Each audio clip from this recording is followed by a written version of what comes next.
hello તો મિત્રો કેમ છો બધા મજામાં જશો ને મારો બ્લોગ જોતા હોય બધા મજામાં એટલે સવારમાં બ્લોગ ચાલુ કર્યો હોય આજે તો ઠંડ બહુ એટલે સ્વેટર પહેરી દીધું હોય બ્લોગમાં આજ સુધી જોડાયા રહેજો મિત્રો ચટાકેદાર નાસ્તો કરવો છે તો મિત્રો હાલો નાસ્તો કરી ચટાકેદાર હવે લેવા જઈ જશો તો બને રહેજો કન્ટેન્ટ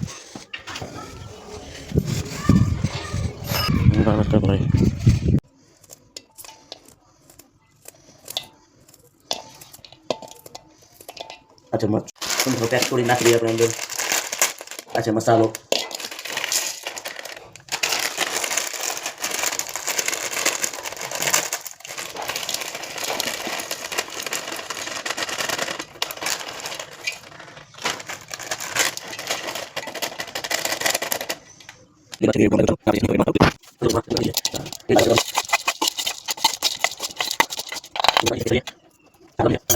મિત્રો હવે આ બ્લોગને નહીં એન્ડ કરીશ તમને મજા આવશે બ્લોગમાં તો કાલે મળશું ચાલો